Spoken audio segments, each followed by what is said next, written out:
Welcome back to After All. Tonight, I have something special for you. 3 chilling, true-style horror stories, all set in some of the most remote, most dangerous lighthouses you could ever imagine. From mysterious voices in the fog, to recordings that shouldn't exist, to a deadly melody in the night. These are tales you'll never forget. Turn down the lights, put on your headphones, and let's begin. I was a sailor for almost 15 years, and I thought I'd seen everything the ocean could throw at me: storms, rogue waves, even ships splitting in half under the weight of ice. But nothing prepared me for what happened the night we passed the Siren's watch. That's what the old charts called it, a lone lighthouse built into the cliffs of Blackwater Point. It hadn't been operational for decades. Most captains avoided the area entirely, saying the waters there were hungry. I didn't believe any of it.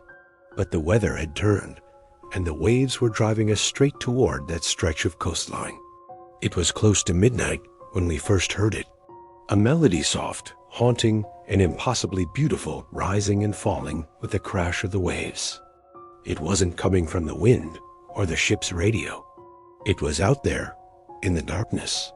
I was on deck with one other crewman, Mason, and we both just stopped. It was like the song wrapped around her thoughts, making it impossible to focus on anything else.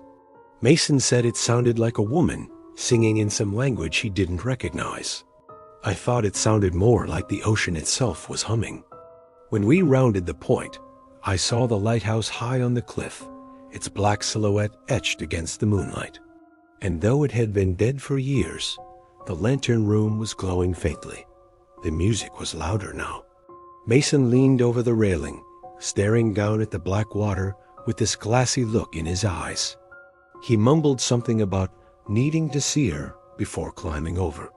I grabbed his arm, but the instant my fingers touched him, the music spiked, and I swear I heard my own name sung in that same haunting melody. I let go. I didn't mean to. It just happened. Mason disappeared beneath the waves without a splash, like the water had swallowed him whole. In a panic, I went below deck and tried to wake the captain, but he wasn't in his cabin. None of the crew were. The bunks were empty, personal belongings scattered on the floor as if they'd all left in a hurry. I staggered back to the deck. The ship was drifting dangerously close to the rocks. The lighthouse's glow was pulsing in rhythm with the music now, each beat pulling at me, urging me toward the bow. And then I saw her. She was standing in the lantern room, her figure nothing but a black outline against the pale light, but her face. Her face was impossibly perfect, and her mouth moved in sync with the song. I couldn't hear the wind or the waves, or even my own heartbeat, only her voice. I must have blacked out, because when I woke, I was lying in a lifeboat a mile offshore, drifting in silence. The ship was gone.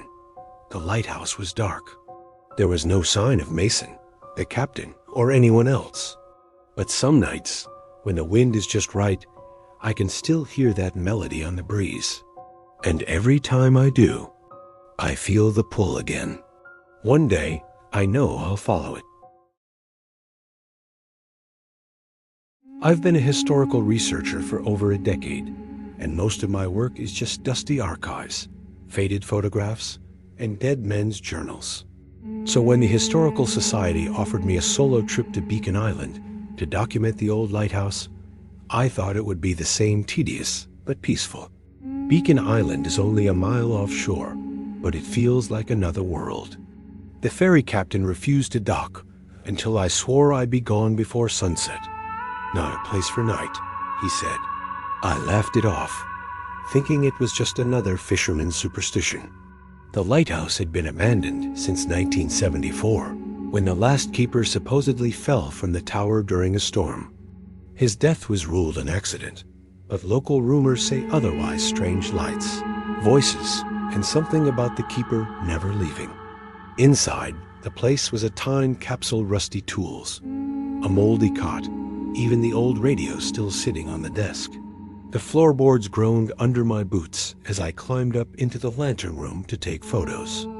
It was while I was cataloging the keeper's desk that I found them, 3 small reel-to-reel tapes, each labeled only with a date. I didn't have a player with me, so I used my phone to record the playback through the old machine. The first tape was just static, but under the noise was a faint male voice repeating the words, "Greater than I see you, I see you." The second tape made my skin crawl. The voice was louder now, and there was something wet in the way it breathed between phrases. Sometimes it would laugh a quiet, humorless chuckle. But it was the third tape that made me realize I wasn't alone. The voice said, "Greater than behind you." I froze. The lighthouse was dead silent, except for my own breathing. Slowly, I turned toward the doorway. Nothing. The stairs leading down into the dark were empty.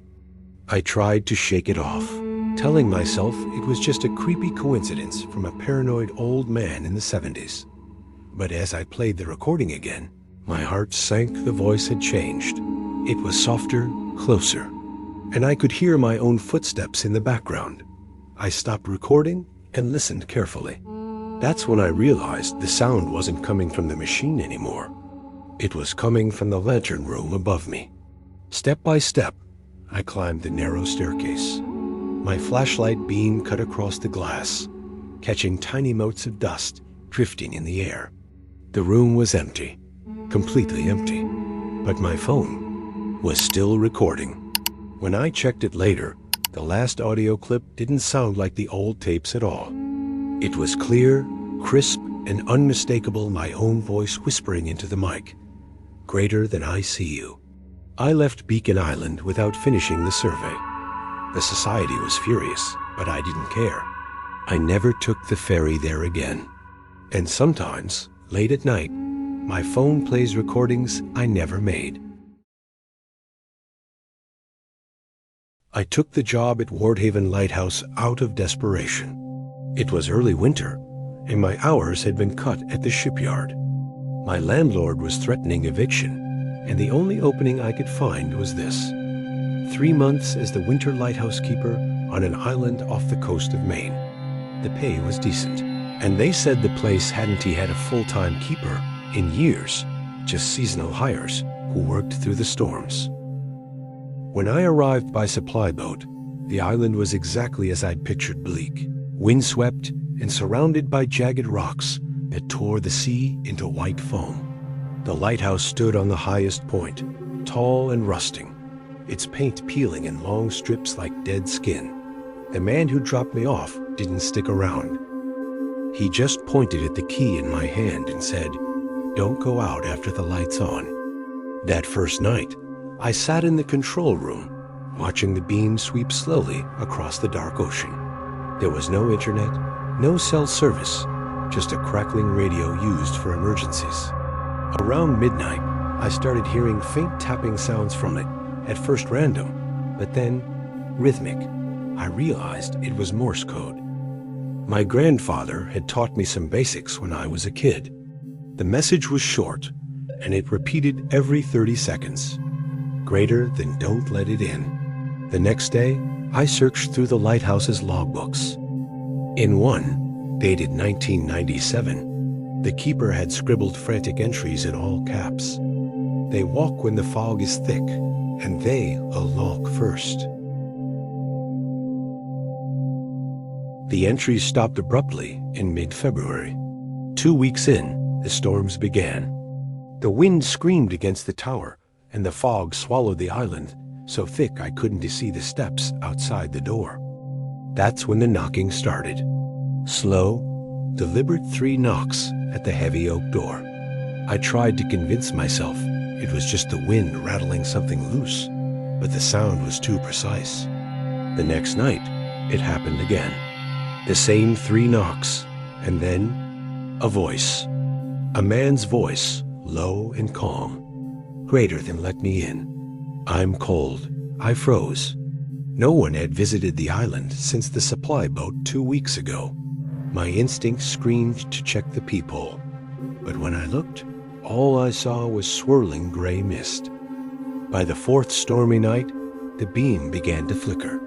When it returned, I noticed figures tall, human-shaped, but impossibly still standing just beyond the light's reach.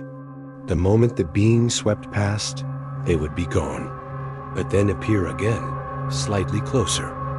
Each pass brought them nearer. On the seventh night of storms, the radio came alive again, sending that same desperate message.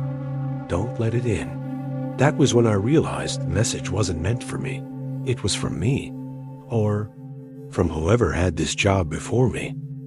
The voice outside knocked again, and this time it spoke in my own voice, word for word, like an echo from the door. Let me in. I'm cold. I don't remember blacking out. All I remember is waking up hours later in the lantern room. The being was sweeping normally again, but when I looked out, the figures were gone. The island was empty. The door was locked from the inside. At dawn, the supply boat returned early apparently. The office received a distress call from the island in the middle of the night. But when they checked the logs, the call had been placed from inside the lighthouse. I quit the same day. The new keeper starts next week.